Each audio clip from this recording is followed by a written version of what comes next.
was 22 years old when this happened, during my final year at university in Milwaukee.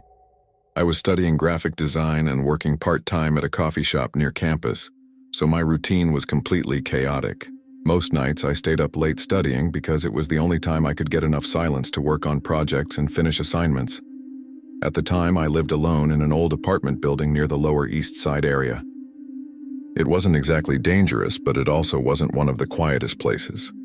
The building only had 3 floors and very few residents. Most were students, elderly people, or single adults who spent the entire day away working. It was the kind of old building with narrow hallways, worn carpets, and poor lighting. The heating system made metallic noises constantly during the winter, and the walls were thin enough that you could hear doors opening on other floors. My apartment was on the 2nd floor, almost at the very end of the hallway. I had been living there for about 5 months when everything happened. Until then, I had never had any serious problems besides a noisy neighbor upstairs. That specific week, I was extremely exhausted because I had deadlines for several projects at the same time. It was November, the weather in Milwaukee was genuinely cold, and it got dark way too early. On the night everything happened, I had been working on a project on my laptop since early evening, surrounded by energy drink cans, food containers, and papers scattered around the living room.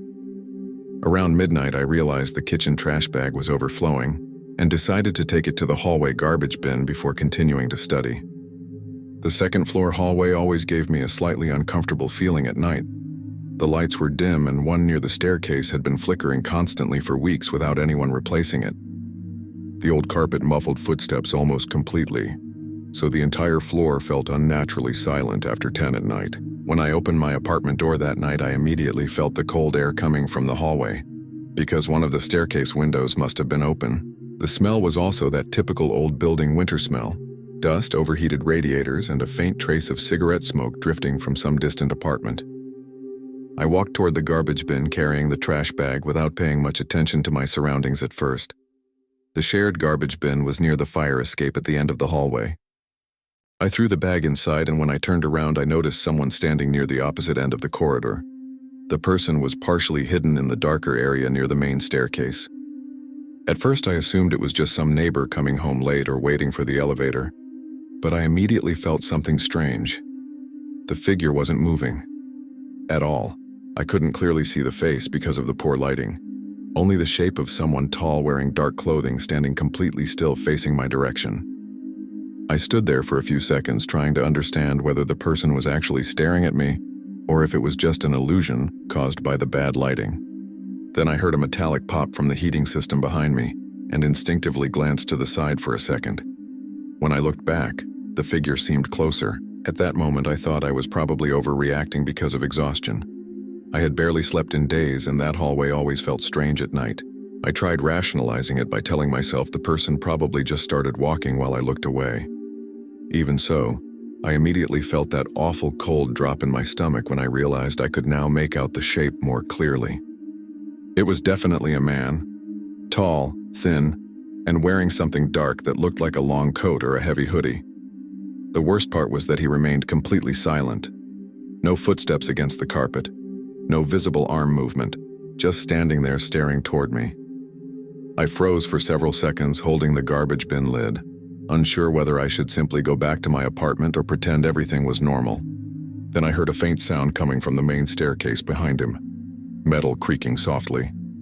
The man slightly turned his head toward the noise, and at that moment, I could see part of his face illuminated by the weak hallway light.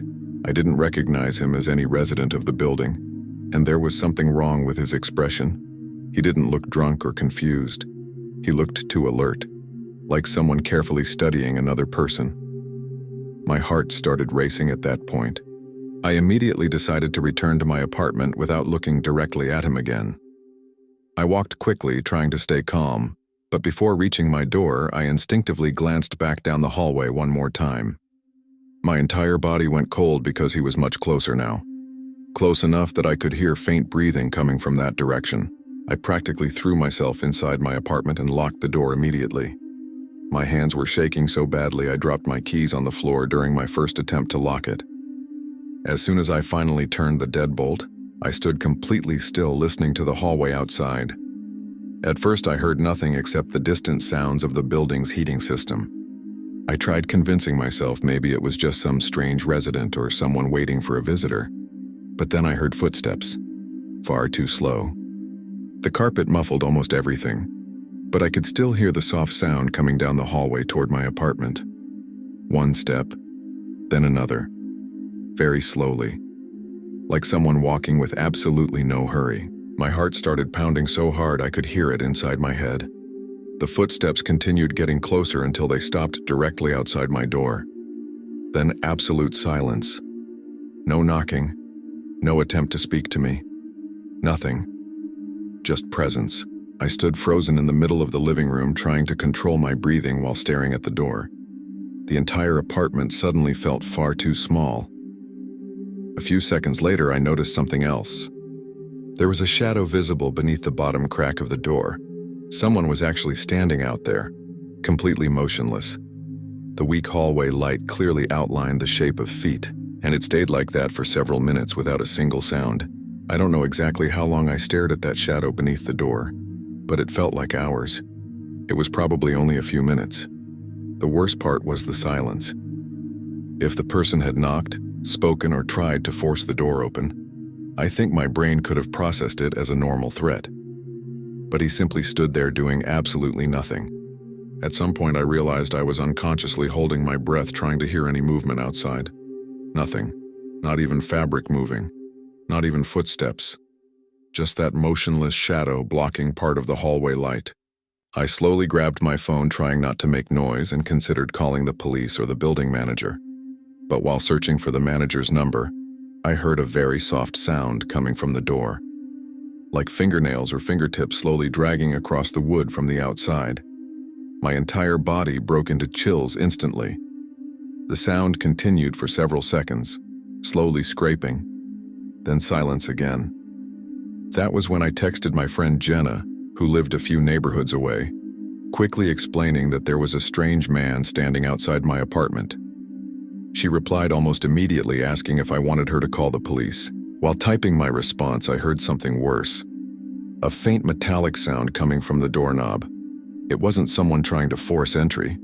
It sounded more like a slow, careful test, like the person was discreetly checking whether the door was locked. After that, the footsteps started again. Slow, moving away down the hallway. I stood there frozen without any courage to approach the door until I couldn't hear anything anymore. Even so, I continued staring at the bottom crack of the door for several more minutes before realizing the shadow had finally disappeared. The feeling of relief lasted almost no time at all because nearly immediately afterward, I heard the fire escape door opening outside. The sound echoed clearly through the entire floor. Then silence again. Jenna kept insisting through text that I should call the police, but I was still trying to convince myself. Maybe it had just been some strange resident or a drunk person lost in the building. But my paranoia increased when I remembered something. I had never heard the elevator doors open that night. If that man didn't live on the second floor, then he had probably come up through the stairs. And if he left through the fire escape, it meant he was avoiding the building's main entrance. Around 1 in the morning, I finally gathered enough courage to look through the peephole. The hallway was empty. The light near the staircase flickered weakly, and everything looked normal again. Even so, I remained extremely nervous. I decided to drag a kitchen chair in front of the door before returning to my laptop. Honestly, I just wanted to finish my assignment and try to sleep. But around 20 minutes later, I heard another sound coming from the hallway. This time farther away. A short noise that sounded like someone slowly trying another apartment door. The moment I heard that sound, I immediately turned off the low music playing on my laptop so I could listen better. The hallway became completely silent for a few seconds. Then I heard it again. The soft, metallic sound of a doorknob being tested, slowly. A different door this time, probably several apartments farther down the hall. My stomach dropped immediately because that destroyed any attempt I still had to rationalize the situation. It no longer sounded like some strange resident standing in the hallway. It sounded like someone searching for an unlocked door.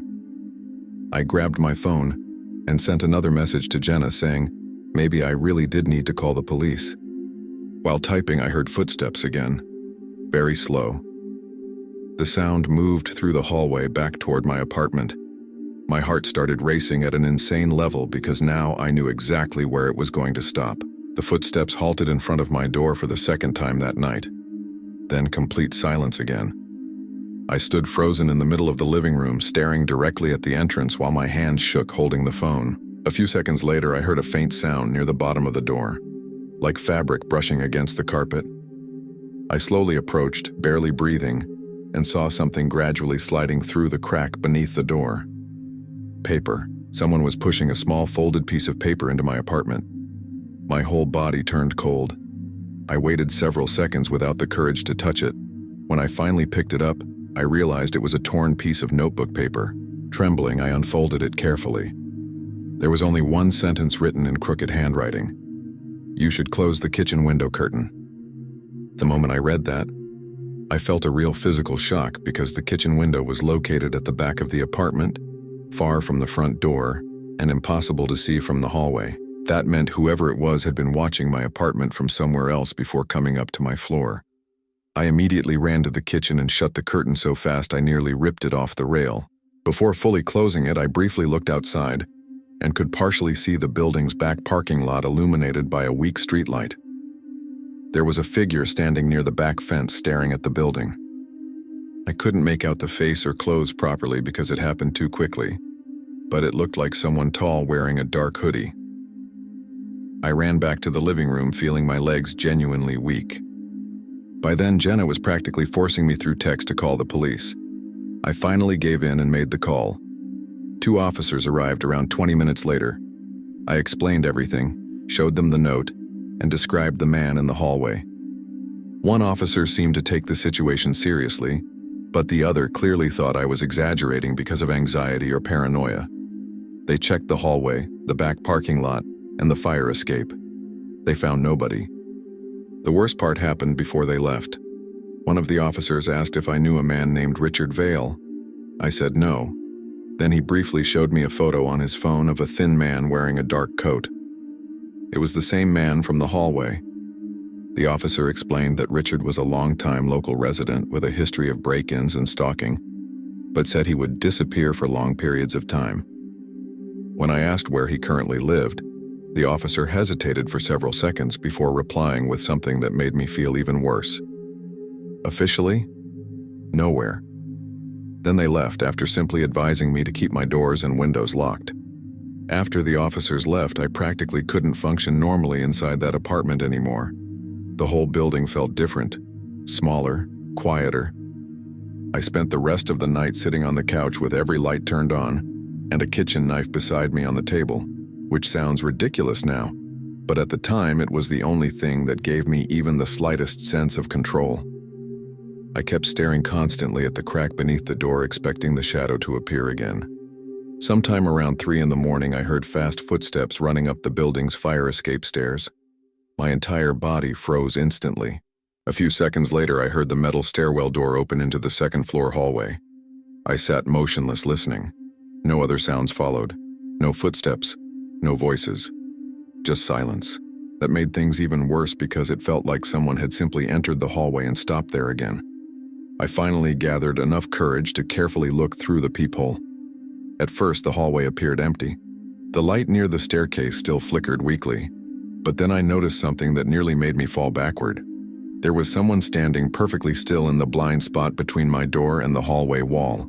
I could only see part of a shoulder and an unmoving arm extremely close to my apartment entrance. The person was literally pressed against the wall beside my door. My heart started pounding so hard I honestly thought I might pass out. I immediately stepped away from the peephole, trying not to make any sound. Then I heard something very faint coming from outside. Breathing, right beside the door. The next few minutes were the longest of my life. I remained completely frozen in the dark living room, listening to that faint breathing outside the door. At one point, I heard a soft touch against the wood. Not a knock. More like someone gently placing their fingers against the door. Then silence again. I grabbed my phone, ready to call the police once more, but before I could dial, I heard a noise from the apartment next to mine. A door opening quickly, then a man angrily shouted, asking who was out in the hallway. At that exact moment, I heard fast footsteps finally moving away from my door. I rushed to the peephole and saw the man in the dark hoodie quickly walking toward the fire escape without looking back. My neighbor partially stepped into the hallway looking around in confusion, just before the stairwell door slammed shut loudly. When the police returned this time, they found the back stairwell door open and damp footprints leading toward the parking lot. They never found Richard Vale that night. The next day, the building manager told me something that left me shaken for weeks. According to him, months before I moved in, a woman who lived alone in the exact same apartment had abruptly left the building after reporting that someone kept watching her from the hallways late at night. The worst detail was discovering that Richard Vale had temporarily worked maintenance in that building years earlier and knew every entrance, hallway, and blind spot in the old camera system perfectly. I moved out less than a week later, and to this day, whenever I stay awake late at night in a silent apartment, I still remember that motionless shadow standing beneath the door without making a single sound for several minutes, because honestly, the thing that scared me most that night wasn't the man trying to get inside. It was the unbelievable calmness he showed while watching my apartment like he had all the time in the world. Story 2. I was 16 years old when this happened, during a weekend when I stayed alone at my parents' house in rural South Carolina. We lived in a very isolated area near Florence, surrounded almost entirely by woods, dirt roads, and a few scattered properties miles away from each other. My parents' house sat on a large piece of land with a lot of distance between the main road and the back porch. Behind the house began a dense forest that stretched for a long distance with practically no lighting or nearby neighbors. My father worked as a truck driver, and my mother had traveled that weekend to visit my grandmother in Charleston. I stayed behind because I had an important test at school on Monday and didn't want to miss baseball practice either. Back then, I loved staying home alone because it felt like total freedom. I played video games late into the night, watched horror movies, and ate junk food without anyone bothering me. Our dog, Duke, was a large German Shepherd who normally slept near the kitchen door at night. He was already old but extremely territorial. If any animal or person came near the property, he noticed immediately. That Friday, the atmosphere felt strange from the beginning of the night. Very humid, no wind at all, and that heavy silence typical of rural areas before a storm. I remember around 11 at night, the power flickered twice while I was gaming in my room. Then it stabilized again. I stayed awake until almost 1 in the morning watching videos on my phone in the living room while Duke slept near the kitchen. It was right around 1 in the morning when Duke started barking. And it wasn't a normal bark from hearing a raccoon or a coyote outside. It was genuinely aggressive, violent. He jumped so fast near the back door that he knocked over a small kitchen chair. The fur along his back was standing straight up, and he was growling while staring fixedly toward the porch. At first I thought it was some large animal wandering near the trash because that happened sometimes in that area. I grabbed my phone and walked into the kitchen trying to calm him down. The back porch had a weak outside light attached near the door. But at that moment it was off because my father usually kept it turned off to avoid attracting insects. The glass door partially reflected the inside of the kitchen, so I had to press my face close to it to see outside. At first, I saw nothing besides the dark backyard and part of the distant tree line. Duke kept growling at a level that started making me nervous too. Then I turned on my phone flashlight and quickly aimed it across the wooden porch. It happened very fast, but I am absolutely certain of what I saw. Someone was crouched near the side of the porch. The instant the light hit that direction, the person immediately moved, crawling underneath the structure of the house. It wasn't an animal. It was definitely an adult person wearing dark clothes.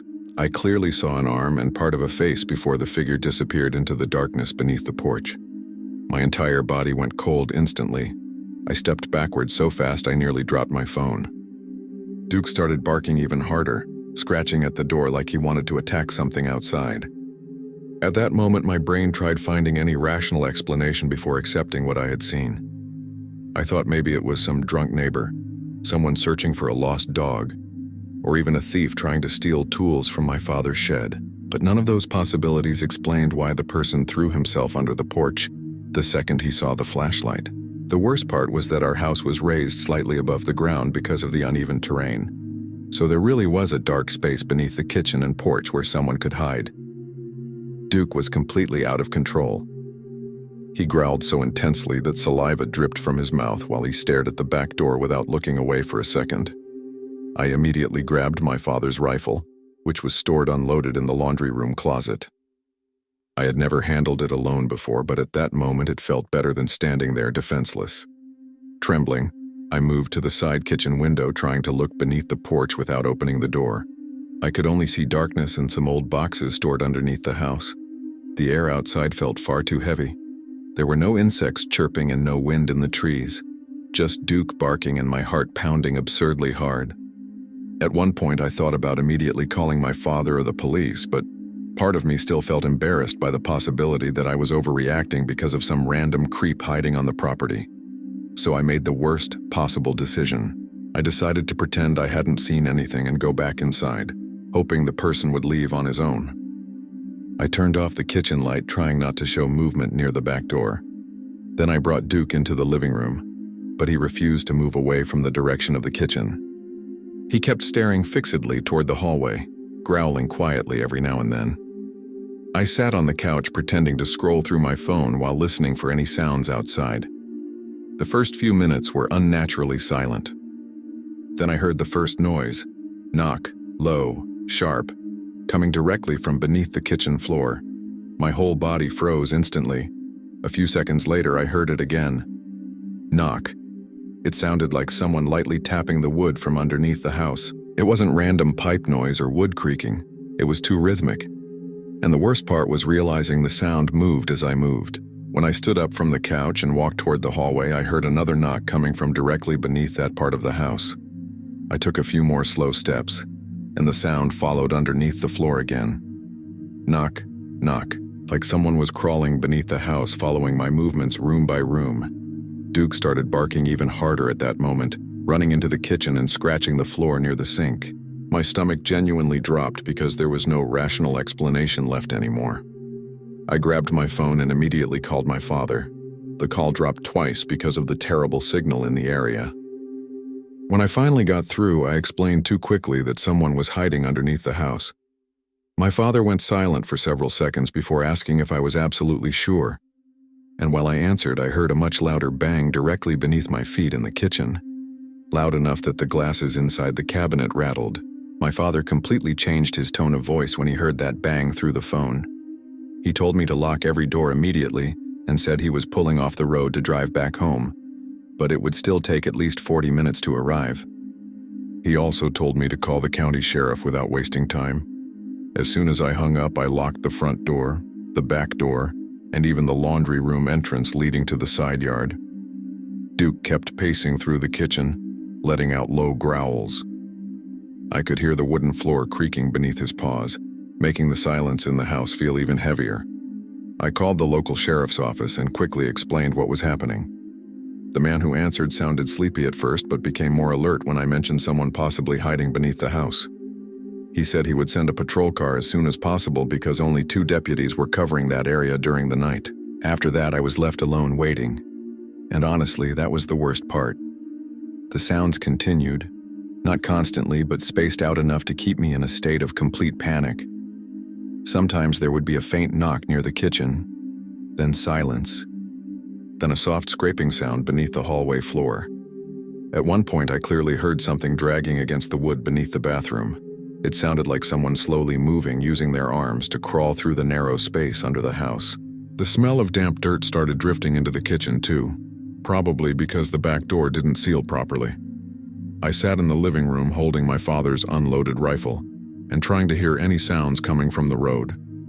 The worst part was the feeling that whoever was beneath the house knew exactly where I was the entire time. About 15 minutes later, something happened that scared me more than all the knocking. Duke suddenly stopped barking. Not because he calmed down, he stood completely still, staring toward the hallway leading to the bedrooms. Ears raised, body rigid, with that strange silence dogs get when they sense something deeply wrong. I slowly followed his gaze and heard a sound coming from my parents' bedroom. A faint scraping noise against the wall. My blood turned cold instantly because their bedroom was the part of the house closest to the porch. Then I heard it again, slow dragging, directly beneath the floor, like the person had managed to crawl beneath almost the entire structure of the house without making much noise. I slowly backed away from the hallway while Duke growled in a tone I had never heard before. Then another bang came, much louder, this time directly beneath my parents' bedroom. And right after that I heard something worse. A voice, very low. So low that for a second I thought I imagined it. It sounded male, whispering something impossible to understand through the floorboards. My entire body went into panic instantly. I grabbed my phone and called the sheriff again, practically shouting that the man was still under the house. The deputy replied that the patrol car was on its way and told me to stay away from the doors. While we were talking, I heard a metallic impact coming from the kitchen. I ran toward the entrance and saw one of the floor ventilation grates had been partially pushed outward, and muddy fingers were slowly trying to squeeze through the narrow opening. The moment I saw those fingers coming through the vent, I felt a kind of fear I had never experienced before. It no longer felt like someone hiding beneath the house trying to scare me. It felt like someone genuinely trying to get inside. Duke immediately lunged toward the opening, growling so hard that the fingers vanished quickly back into the darkness beneath the floor. I pulled him back by an improvised leash made from gripping his collar, because honestly I was afraid he would rip the entire vent apart trying to attack. My hands were shaking so badly I could barely hold the phone while talking to the deputy. I explained about the fingers at the vent, and the man on the other end of the line finally seemed to understand how serious the situation was. He said the patrol car was less than 10 minutes away from the property. The problem was that those 10 minutes felt endless. After the fingers disappeared, everything became silent again for several seconds. Then I heard fast movement underneath the kitchen, not slow crawling anymore. It sounded like the person was moving quickly beneath the structure of the house. The floor vibrated slightly as the sound passed from one room to another. Duke started barking frantically, chasing the noise all across the kitchen. Then I heard something coming from the back porch. 3 slow knocks on the back door, not loud, just far too calm. Knock, knock, knock. My entire body went cold because that meant the person had gotten out from under the house without me realizing it. I stared fixedly at the back door while Duke went completely insane barking in that direction. A few seconds later I heard the doorknob slowly move, like someone calmly testing the lock with all the patience in the world. I backed away into the living room, practically dragging Duke with me while holding my father's useless unloaded rifle. The whole house suddenly felt far too small. The man continued slowly turning the back doorknob for several seconds before stopping completely. Then silence.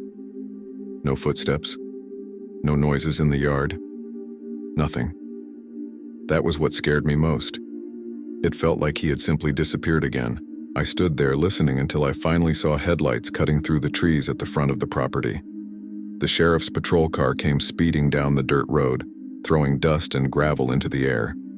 The moment the lights partially illuminated the backyard, I heard running footsteps outside the house heading toward the woods. Duke started barking even harder, trying to break free and chase after them. The deputies immediately got out of the patrol car with flashlights and weapons pointed toward the yard. I explained everything while barely being able to breathe as they searched the area. One of them found fresh signs of someone crawling beneath the house near the porch. There was mud everywhere, footprints, and the ventilation grate partially ripped off. They also found something that made me sick when I saw it. An old backpack hidden beneath the kitchen structure. Inside were empty water bottles, dirty gloves, duct tape, and food, like someone had spent a long time hiding there. The deputies searched the woods for almost an hour, but they never found the man. The worst part happened before they left. One of the older deputies asked if I knew a man named Leonard Bryce. I said no. Then he explained Leonard was a local man who had been arrested years earlier for breaking into rural properties and hiding beneath empty houses while watching the residents for days. According to the deputy, he had disappeared after being released from prison several months before that night. When I asked if they thought it was him under our house, the deputy took several seconds before answering. I think he was already there before you even stayed home alone. Story 3. I was 21 years old when this happened. At the time, I was attending community college near Indianapolis and taking any temporary job I could find, because I was trying to save enough money to move out of the terrible apartment where I lived with 2 other girls. One of the things I did frequently was babysitting. I found jobs through local Facebook groups and babysitter apps because they usually paid well for just a few hours of work. The family in this case lived farther outside the city, in a neighborhood full of large houses surrounded by trees and poorly lit streets. It wasn't exactly rural, but it also didn't feel like a city. It was the kind of place where the houses sit far apart and after 10 at night everything feels completely dead. The child's parents said they were attending a charity event at a hotel in downtown Indianapolis and would probably return after 1 in the morning. The boy was 4 years old. His name was Ethan, and he seemed calm and easygoing. When I arrived around 7 that evening, everything seemed completely normal. The mother showed me the kitchen, left my dinner in the refrigerator, and explained that Ethan usually went to sleep early. The father seemed more rushed, the type of guy who talks while staring at his phone the entire time. Before leaving, the mother mentioned that the baby monitor sometimes picked up interference because the house was old and had electrical issues on the second floor. At the time, I didn't think much about it. I assumed she was just trying to keep me from getting scared if the monitor produced static during the night. The house was much larger than it looked from the outside. It had 2 floors, narrow hallways, and a strange silence that I started noticing as soon as the parents left. Some large houses feel cozy when they're quiet. That one didn't. The silence there felt heavy, especially upstairs. Ethan fell asleep quickly on the couch while watching cartoons, so around 9:30 I carried him to his bedroom. His room was at the end of the upstairs hallway near a small bathroom, and another room the parents used as an office. After putting him in bed, I stayed there for a few seconds because I could hear the wind hitting the trees outside the window.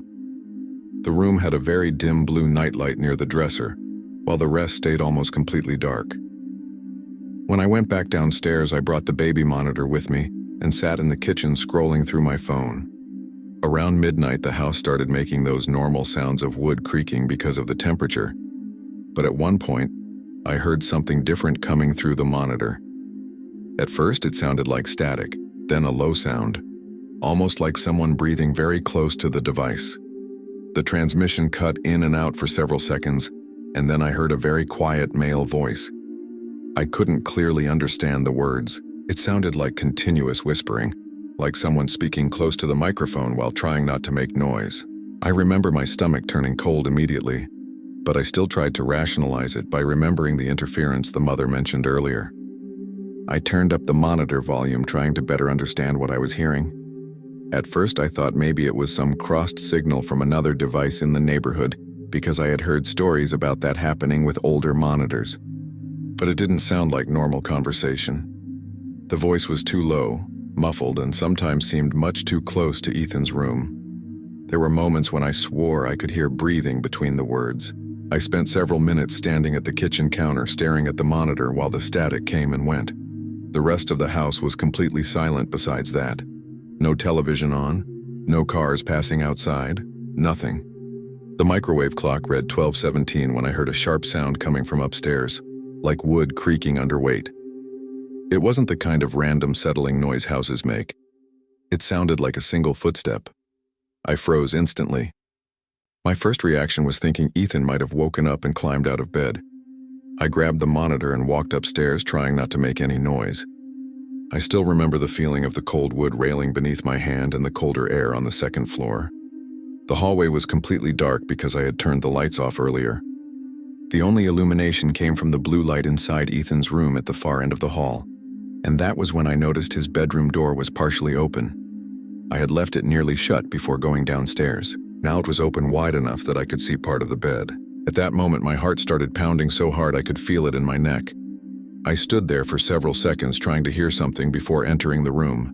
The baby monitor still emitted that low static in my hand. When I approached the doorway, I realized the bedroom window was also open a few inches.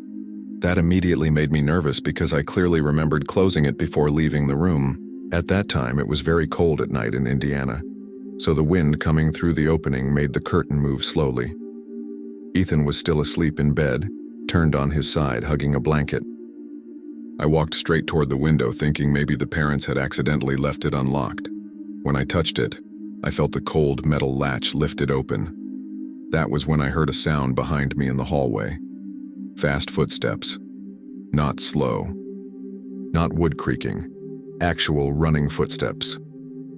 The sound came from the left side of the hallway and crossed all the way to the opposite end in less than 2 seconds. It sounded like someone barefoot running across the carpet. My entire body went cold instantly.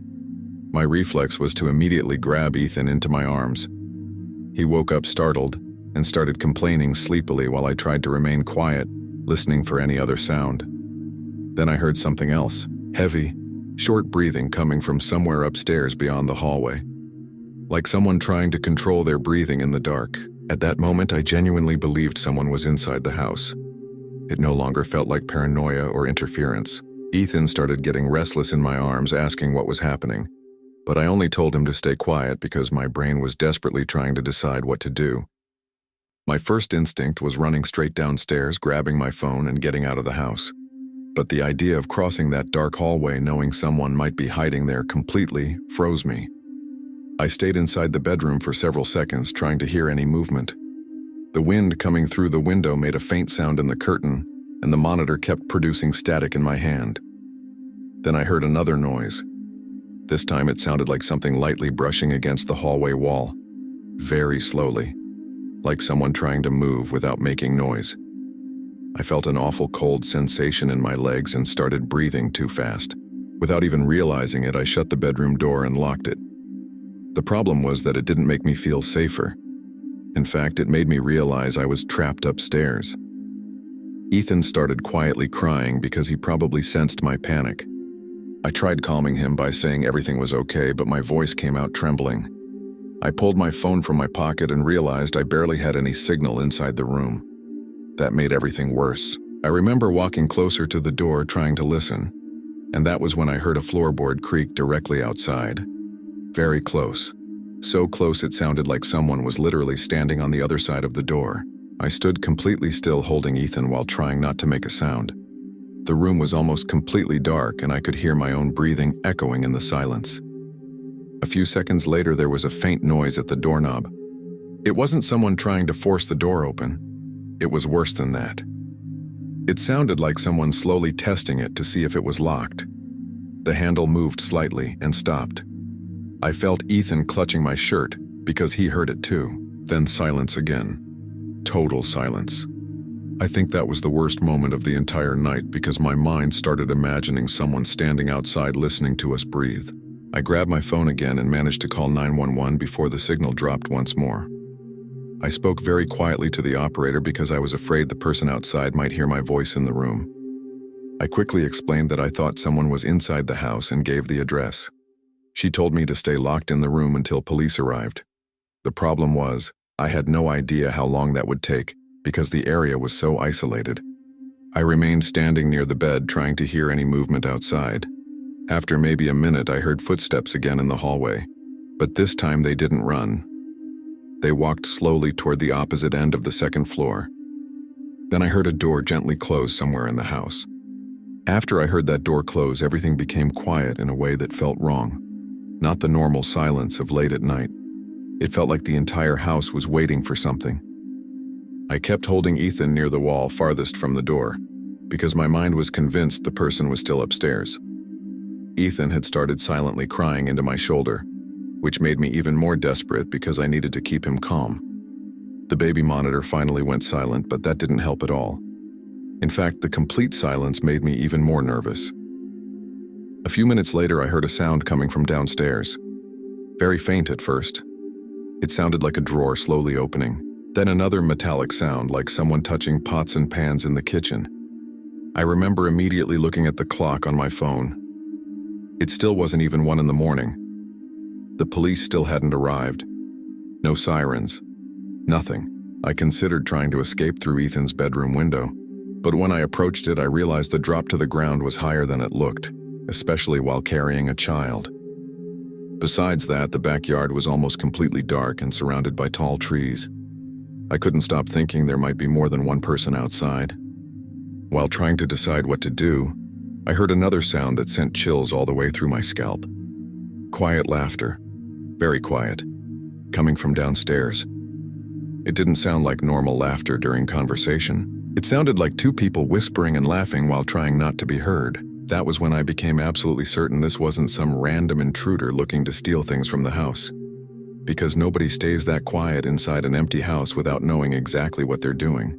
I started thinking maybe someone had been watching the family for days, possibly knowing the parents would leave that night. The more I thought about it, the worse it became. Ethan quietly asked if there was a bad person inside the house, and that nearly pushed me into panic. I tried answering as calmly as possible, but I was shaking so badly I could barely speak. A few seconds later, I heard footsteps again on the staircase. Slow, heavy now, climbing one step at a time. I will never forget that sound because the wooden staircase made a different creak on every step. You could follow exactly where the person was. First the lowest step, then another, very slowly, like they weren't in any hurry at all. My entire body started tingling with adrenaline. I turned off the blue nightlight and hid in the corner between the bed and the wall, holding Ethan tightly against my chest so he wouldn't say anything. The footsteps reached the second-floor hallway and stopped outside the bedroom door. Then came the worst sound of the entire night. 3 light knocks on the door. Not loud, not aggressive. Just 3 calm, almost polite knocks. And right after that, a very quiet male voice on the other side saying, "I know you're in there." My entire body locked up when I heard that. Even now, I remember exactly the way he said it. No anger, no yelling, no nervousness. The voice was far too calm. That was what terrified me the most. Ethan started trembling in my arms, and I immediately covered his mouth because he was about to cry loudly. Outside the door, silence returned again. No movement, no footsteps, just silence. I think the worst part of that kind of fear is how your mind constantly imagines things.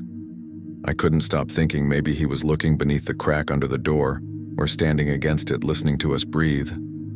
The room was completely dark by then, but my eyes had adjusted enough that I could still see the outlines of the window and furniture. My phone showed the 911 call was still active even though I wasn't speaking. The operator kept whispering, asking if I was safe, but I couldn't even answer. Then I heard the doorknob move again. Harder this time, not violently. Just with more pressure, like he realized it was truly locked. Then fast footsteps moved away through the hallway. A few seconds later, I heard another door open upstairs, followed by a loud crash coming from somewhere downstairs. It sounded like something falling on the first floor. At that exact moment, I heard distant dogs barking in the neighborhood, and finally, for the first time that night, a siren far away. What happened after that became a blur. As the siren got closer, I heard chaos inside the house. Heavy footsteps racing down the staircase far too quickly. Then a door slamming violently downstairs. The police arrived less than a minute later. I heard men outside shouting for someone to stop, followed by radio chatter and flashlights illuminating the windows. I didn't leave the bedroom until an officer repeatedly knocked on the door, identifying himself. When I opened it, my legs were so weak I almost collapsed while holding Ethan. The police found the kitchen door open and muddy footprints near Ethan's bedroom window. They also discovered a flashlight abandoned in the backyard, but they never told me many details beyond that. The strangest part was learning afterward that it didn't appear to be a robbery attempt. Nothing in the house had been stolen. No drawers had really been searched through. No televisions disturbed. One of the officers asked whether the family had problems with anyone they knew, or perhaps a former employee because, according to him, the intruder's behavior resembled someone watching the house rather than a normal burglar. I never went back there after that night. Ethan's mother called me crying the next day, saying police believed the man had probably entered through the upstairs window while I was downstairs in the kitchen. What still gives me chills is thinking about how long he had been inside the house without me realizing it. And even worse, remembering that calm voice on the other side of the door. Because even now I still feel that if the police had arrived 5 minutes later, something much worse would have happened to me and that child. Story 4. I had just turned 24 when this happened. At the time, I worked the night shift at a small coffee shop near the Capitol Hill area in Seattle. It wasn't the kind of job I wanted to keep for long, but it paid my bills while I tried to finish a technical course in graphic design. My routine was exhausting because I usually got off work close to midnight and depended entirely on buses to get home. I lived alone in an old building in North Seattle, in a relatively quiet area that became extremely empty during the early morning hours. Anyone who lives in Seattle knows how strange the nights there can feel, especially during winter. It rains almost every day. The streets shine from the streetlights reflecting off the water, and there are barely any people walking around after a certain hour. That particular night was very cold, somewhere around 4 degrees Celsius, and there had been a constant light drizzle since the beginning of the afternoon. I remember that because my coat was already damp before I even left work. My manager had asked me to help close the coffee shop because another employee didn't show up, so I ended up catching a much later bus than usual. I think it was shortly after 12:30 when I arrived at the bus stop. The street was practically empty.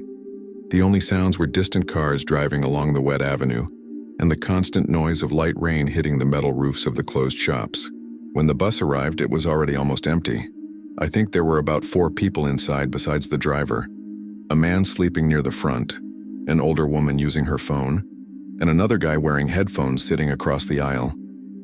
I sat closer to the middle near the window like I always did. The heating inside the bus was turned up way too high and the windows were partially fogged from the inside. At first, everything seemed completely normal. I put on my headphones and watched the city passing outside. Seattle late at night has a strange atmosphere because some areas remain brightly lit while others feel completely abandoned. At one point, maybe 10 minutes after I got on, I noticed through the reflection in the window that someone was sitting in the back of the bus, staring directly forward. It wasn't something that scared me immediately. I only noticed because his face appeared in the reflection behind mine when I slightly turned my head. He was a thin man, probably in his 40s, wearing a dark hooded jacket. The problem was that he didn't seem to be casually looking around the bus or zoning out the way people usually do during a ride. He was looking directly at my reflection in the glass, barely blinking, not moving his head. I remember thinking maybe I was misinterpreting it because of the reflection, so I discreetly turned around to confirm. And when I looked directly behind me, he remained exactly the same. Still, looking at me. I looked away almost automatically because I didn't want to create any kind of awkward situation. Anyone who uses public transportation late at night learns quickly to avoid unnecessary eye contact. I tried convincing myself that maybe he was just distracted or drunk. Even so, I immediately felt uncomfortable. I removed one of my earbuds and started paying more attention to my surroundings. The bus made that constant vibrating engine noise as it rolled through the wet streets, and the fluorescent lights inside flickered slightly every time the vehicle hit a pothole. At every stop, more people got off until eventually only me, the driver, and the man in the back remained. The guy never changed position, never took out his phone, never looked out the window. Every time I checked the reflection, he was still staring directly at me. After a few minutes, it started making me genuinely nervous. I tried rationalizing it by thinking maybe he had some mental illness or was simply staring absent-mindedly. But there was something wrong about the motionless way he did it. It felt far too intentional. At one point, the bus turned onto a darker avenue, and the interior lights reflected strongly on the window.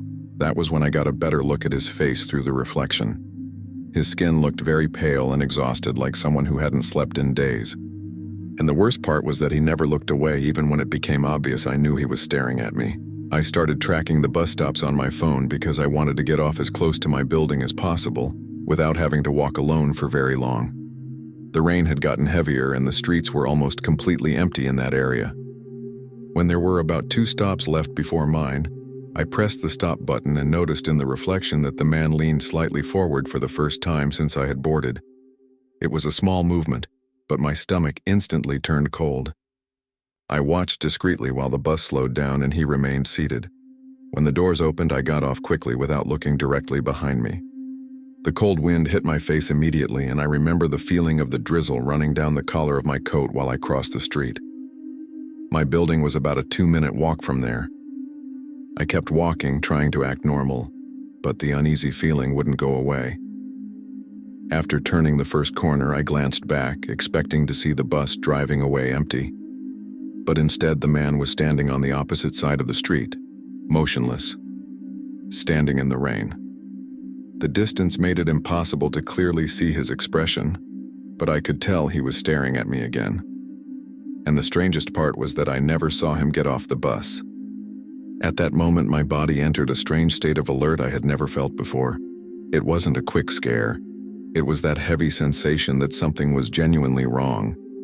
I kept walking without running because I didn't want to show panic, but my heart was pounding so hard I could hear my pulse in my ears. The street was practically empty.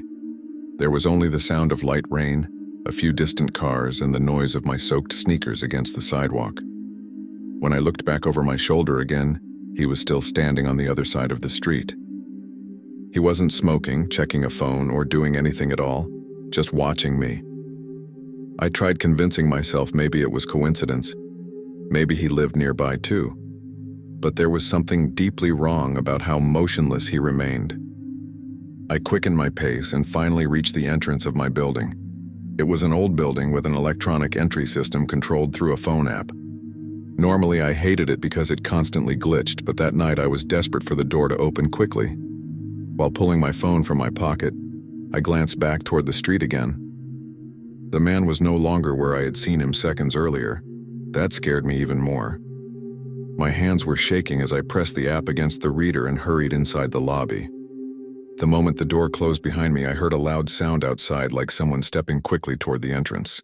I turned immediately and saw only a dark blur moving near the glass door of the building. Before I could even process it, my phone vibrated in my hand. It was an automatic notification from the building system saying someone had attempted to force the front door open manually, right after I entered. A wave of cold shot through my entire body so strongly, my legs literally weakened for several seconds. I stood staring at the glass door trying to see outside, but the rain and the reflections from the lobby lights made it difficult. Then I saw him again, standing on the sidewalk in front of the building, motionless.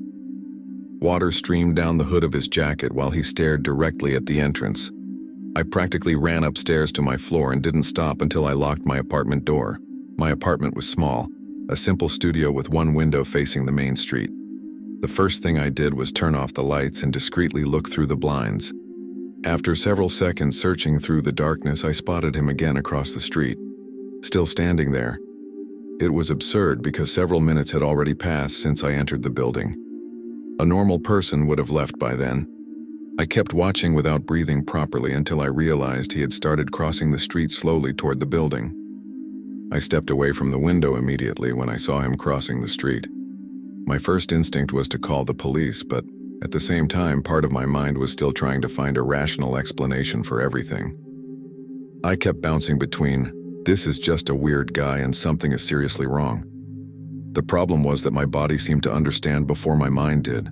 My hands were shaking so badly I nearly dropped my phone. The building where I lived had narrow hallways, and you could hear every sound coming from the emergency stairwell or the elevator. I stood motionless in the middle of my apartment trying to listen while the rain tapped softly against the window. A few seconds later, I heard the main entrance downstairs open. I froze instantly. I didn't hear the buzzer or the electronic unlock sound, just the door opening. That meant either someone had left or he had managed to slip in before it fully closed. Right afterward came muffled footsteps in the ground floor hallway. Then silence. I remained completely still, trying to control my breathing. Then I heard the old elevator beginning to rise. The motor made a loud metallic grinding noise in that old building, so you could track exactly which floors it passed. First floor, second, third. My apartment was on the fourth.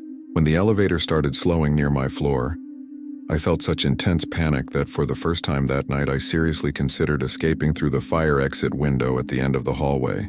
The elevator stopped on the fourth floor and everything went silent. No footsteps for several seconds. Then I heard the metal doors slowly slide open in the hallway. After that came footsteps. Very slow footsteps. The old carpet muffled most of the sound, but I could still hear someone walking outside with no sense of urgency. My apartment was near the end of the hallway, so every step sounded closer. I turned off my phone screen and stood completely motionless in the dark, trying not to make a sound. Then the footsteps stopped directly outside my door. I can't explain the level of tension in that moment. I could hear my own heartbeat. A few seconds later came a faint metallic noise, like someone lightly touching the doorknob. It moved once, then again. No force, no attempt to break in. It was almost like the person was testing whether I had locked it. I held my breath staring at the door while it happened. Then I heard something even worse. Quiet breathing from the other side, very close to the wood.